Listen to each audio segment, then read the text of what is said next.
I'd like to welcome everybody to episode 1 of the C.L.i.m.B City podcast. I am your host, Jordan J5 Parker, aka The Spark. I'm here with my guest today, my uncle, and I'll let him introduce himself in his position, and we're going to go ahead and go on from there. If you don't know, well, how could you? Episode 1.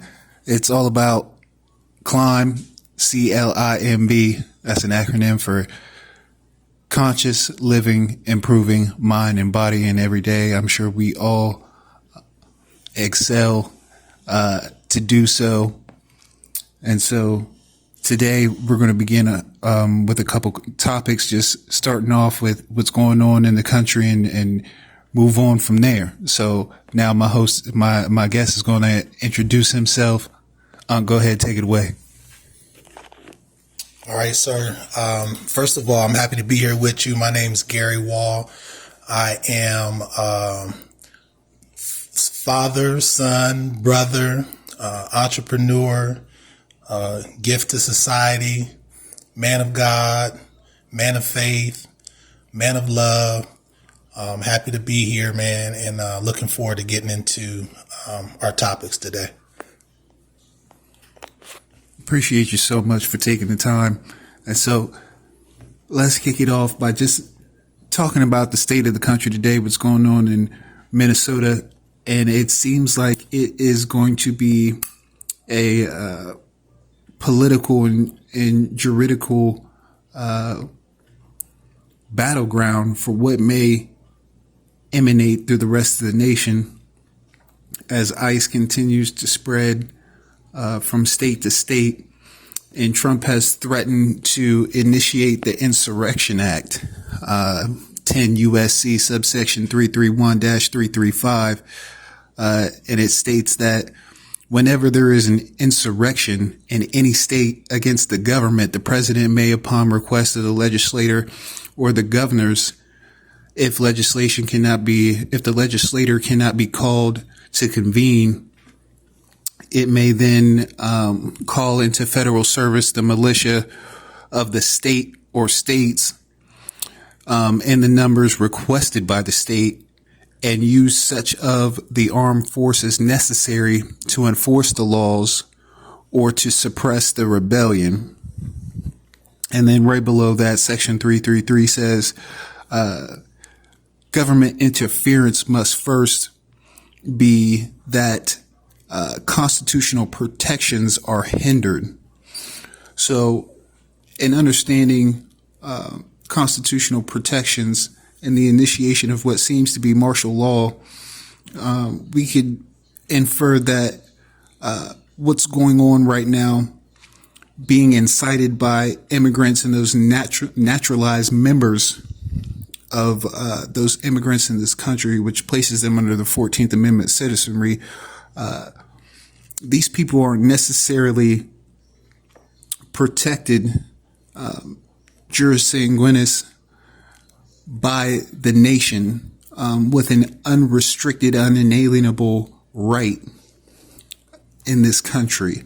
So is it fair to say that, you have to be of a family nation, a family nation that has ties to this country, so then that your rights, therefore outlined within the Constitution, cannot be translated into privilege, and therefore those people be targeted, arrested, and subdued by the power of the United States. So that would result in, let's say, being exported out of the United States, being held in, the camps that they have. So do you perceive what's going on right now to be, first, a way for martial law to possibly be spread throughout the country on the basis of immigration and controlling immigration?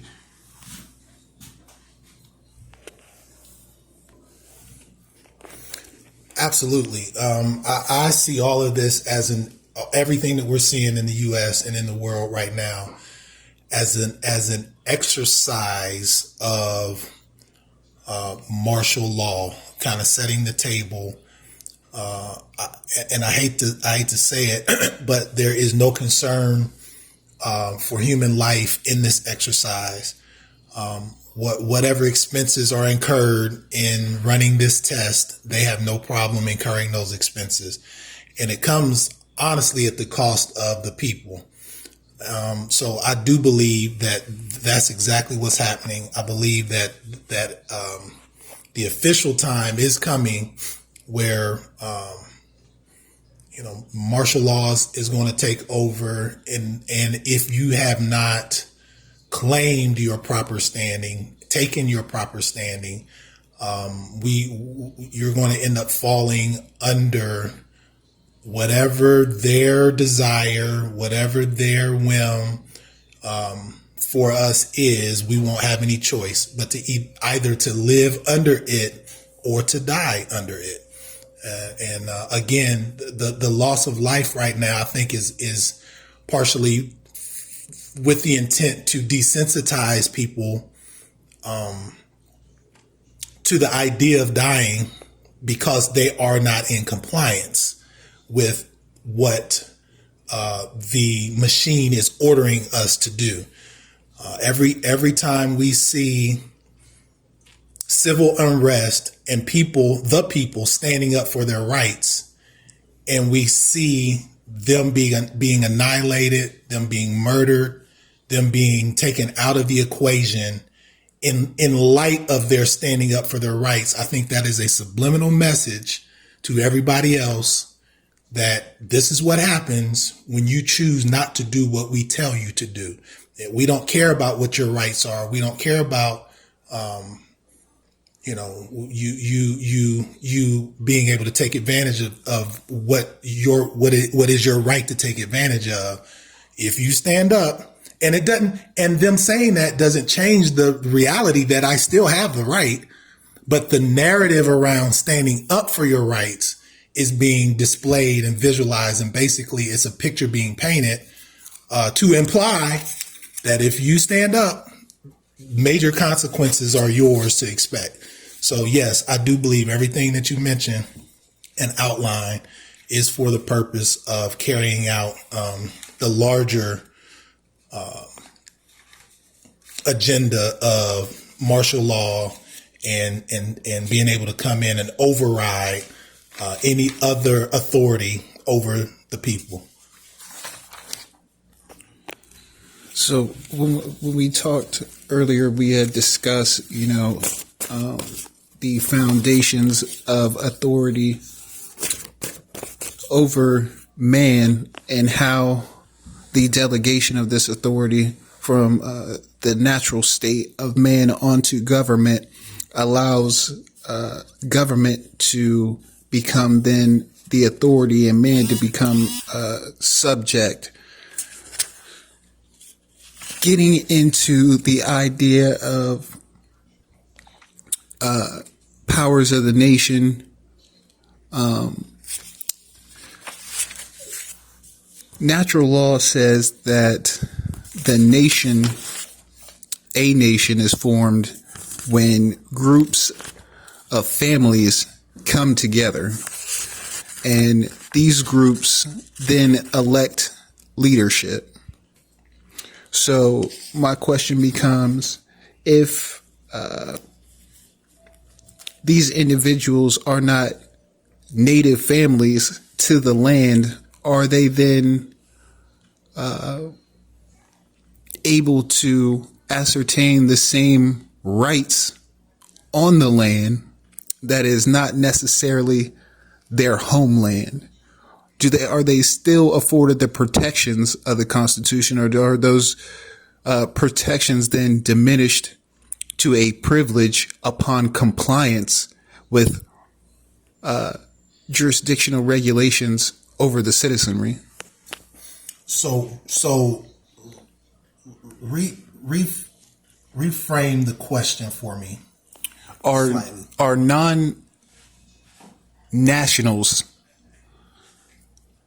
subject to rights of the Constitution, or are their rights diminished to privilege because they are not necessarily of the nation? Their family lineage is not of those families that are inherent to this nation.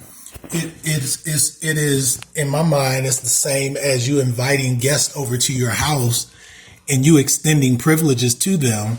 It is not a right of theirs to, use your facilities and use your, your towels and your toiletries and eat your food, but you extend that as a privilege, as opposed to those who are of the house.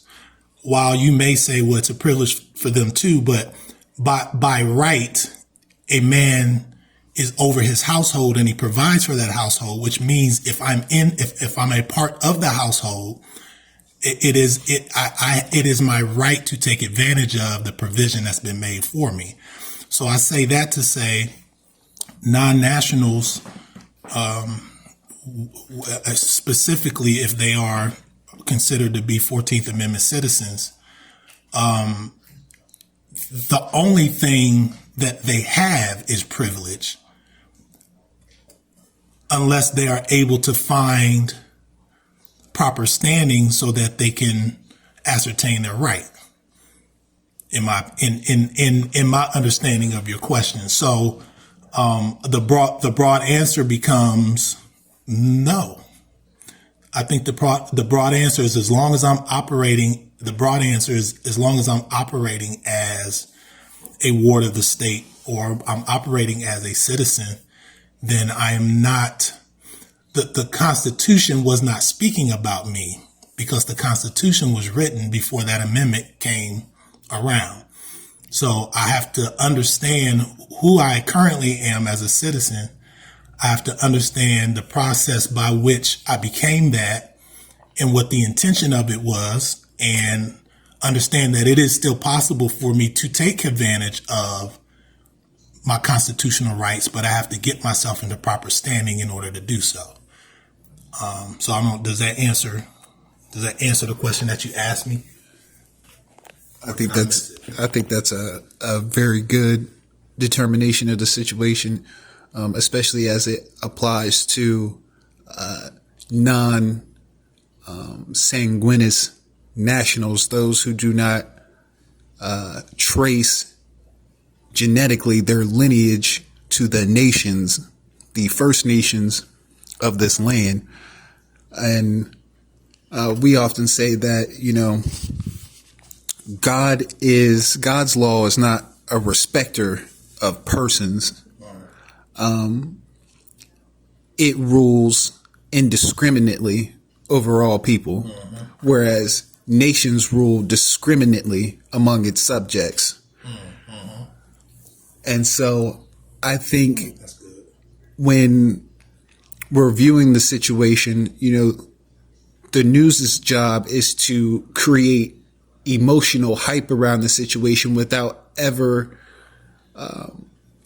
centering the discussion. The discussion is always moving around the topic, which in literature we call this discourse, two ships floating past each other, not necessarily docking at the center of the discussion and then meeting equally at that center. So for those enveloped in the situation, in order to gain clarity in the storm, you must first be at the center of the storm. And so the center of the storm lies in... that's where the peace is. Yes. Yeah. The center of the storm then becomes, well, in which jurisdiction is my square lane? So Right. if my square isn't properly laying in the right house, then I'm tiled amongst others within that jurisdiction, within the headquarters of that principality, and then that principality under the control of the head of state or the federal government.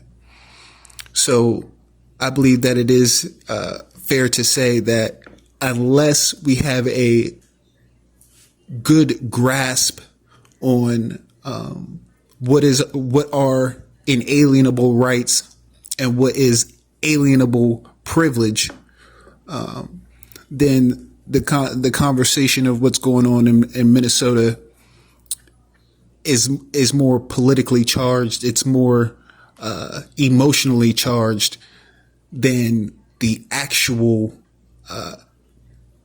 subject in question, which is what is right, what is privilege, who has the right, and who doesn't have the right, and in what capacity are those diminished by the act of the president, who wants to send in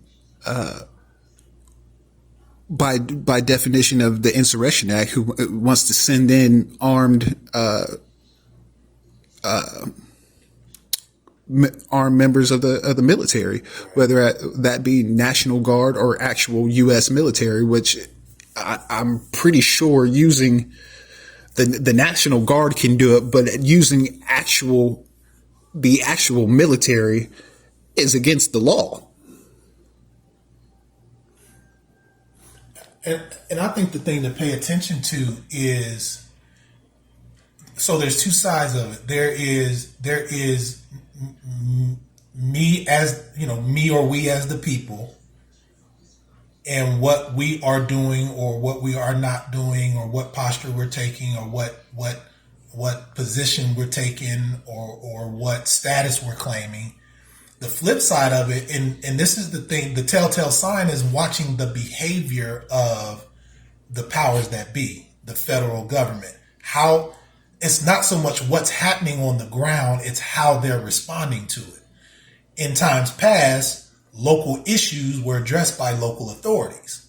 And unless it was some type of natural disaster or some type of scenario where FEMA was activated, and so you call in the National Guard. I mean, the governor has the option to do that, but it would have to be to such an extent that it was rare to see.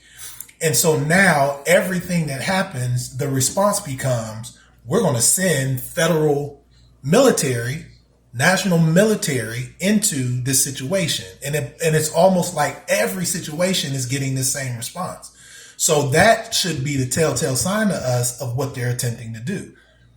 Every situation requires the president, an executive order, or using some act of Congress to respond to what's going on in the town, in my city.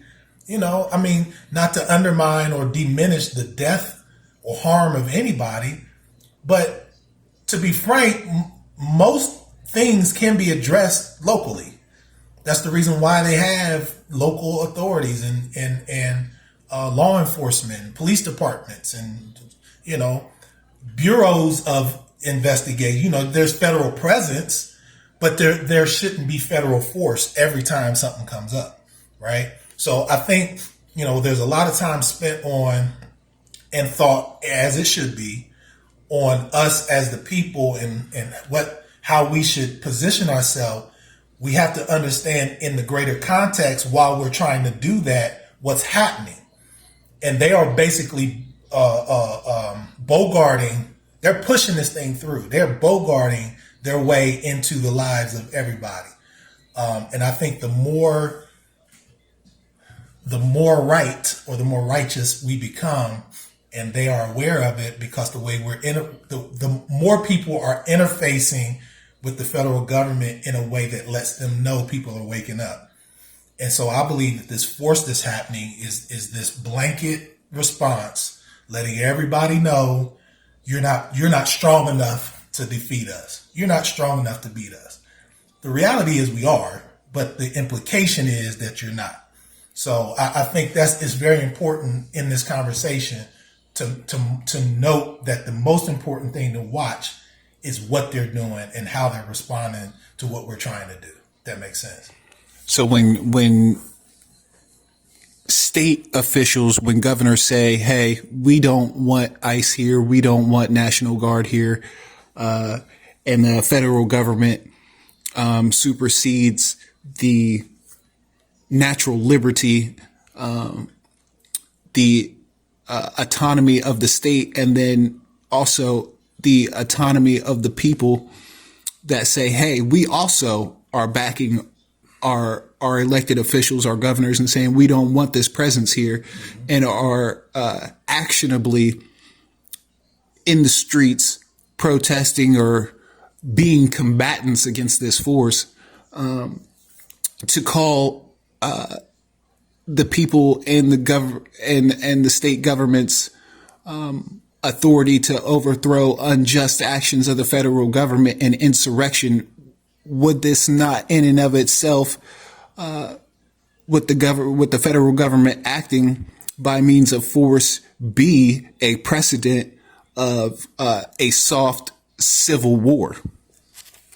It absolutely, and it's something that you said just made me think about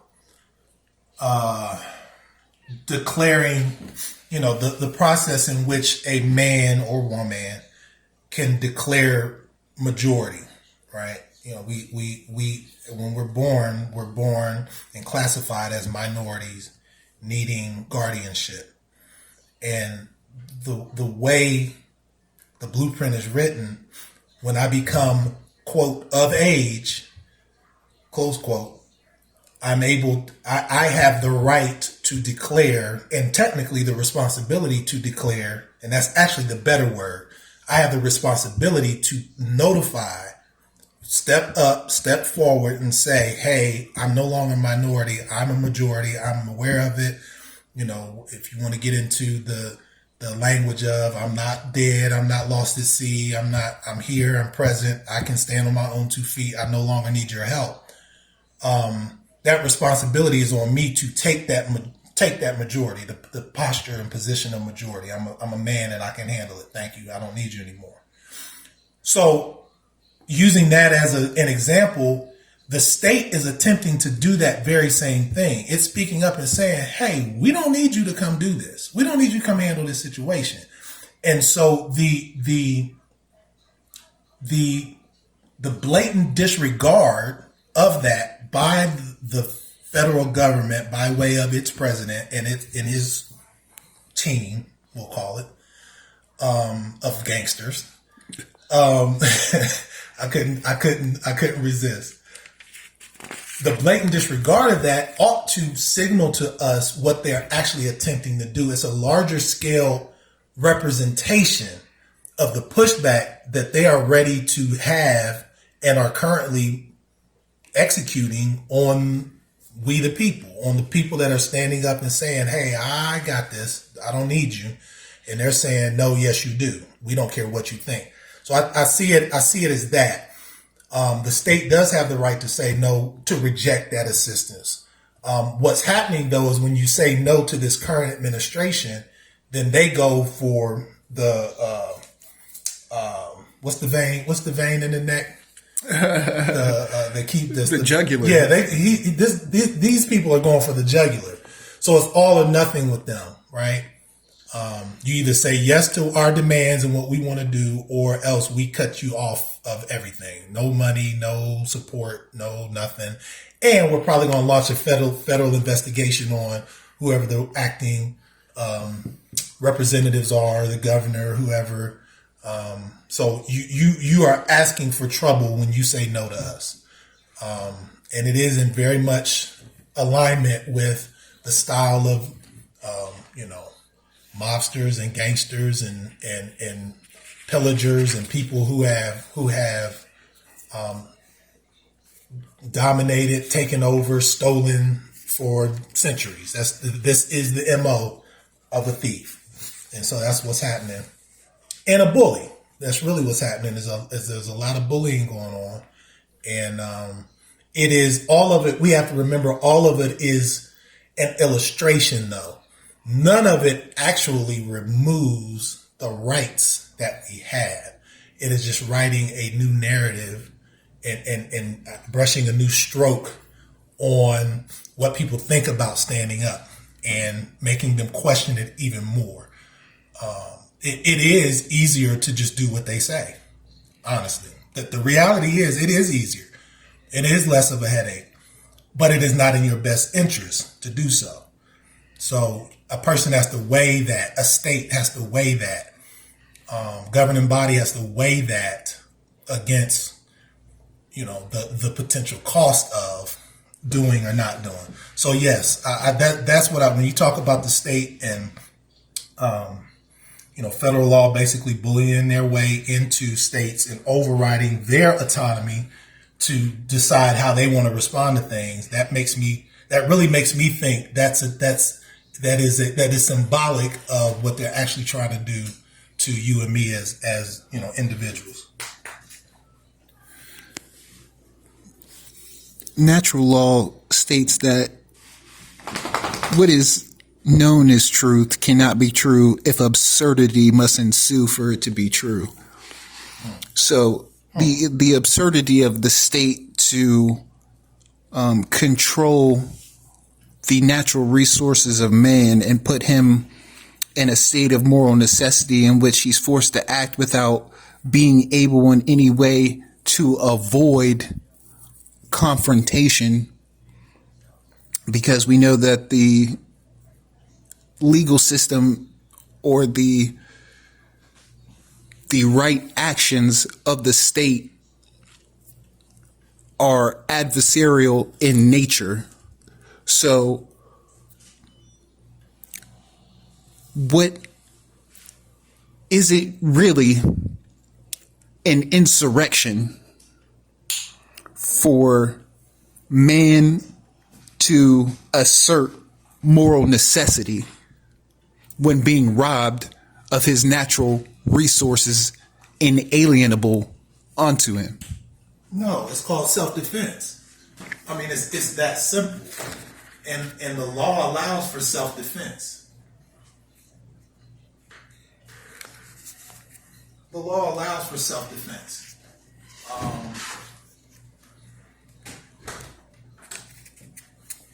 So yeah, that is my simple answer. It is self-defense for a man to stand up or defend himself against somebody attempting to take away his God-given inalienable. That's why the word inalienable is in there. You cannot take it from me. I have it. So I'm just trying to defend that which was given to me by God naturally. I didn't have to do anything absurd to get it. I'm by virtue of my being here, I have it. So no. So we could say that the government's authority is suspended upon this inquiry because the evidence sufficiently supports the reason in which the people are acting against the government in Minnesota. The successful inquiry. So making the inquiry, that's one thing. And technically, if they're operating it properly, yes, it becomes suspended. The reality is you have to jump through all of the hoops for it to become successful, and actually suspend, the actions that are taking place. So, but to your point, yes, that's how I view that. But to what you just said, yeah. So, moving on, let's discuss, AI, the government's control of AI, the emergence and expanding use cases of AI, and what do you think about the current use cases of AI and its implementation across the nation, the building of data centers, how the data centers may or may not affect the job market, how the emergence of these data centers may or may not affect community health, community resources, natural resources. What do you think about those? Well, in general, to me, AI is an evolved representation of, what modern transportation became for us. We went from walking to riding on the back of a beast to trains to carriages to carts to automobiles to super trains to airplanes to jets to sonic jets. All of these things, none of it changes me as the man. It just allows me as the man to move faster, quicker, more powerful. The computer did the same thing. The internet did the same thing. So to me, AI is just is the evolution of all of those things. The concern that seems to be going around is that AI is going to replace humans, and that is not possible. I think that is the takeaway for most people. They need to understand you're not.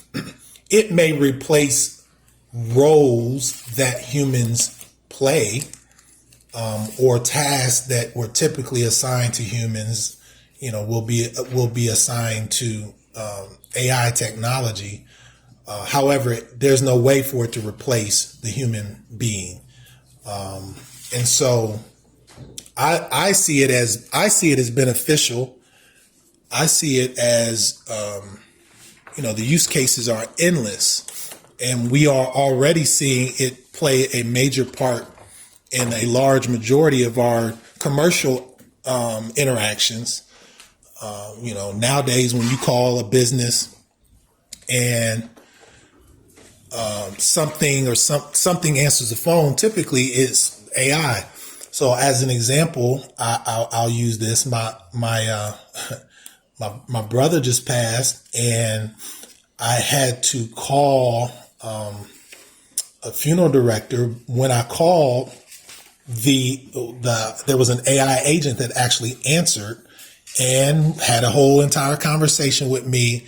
The intention of the AI was to extract key information that it could pass on to a live funeral director, so that, hold on, I'm taking your information. Hold on for a moment.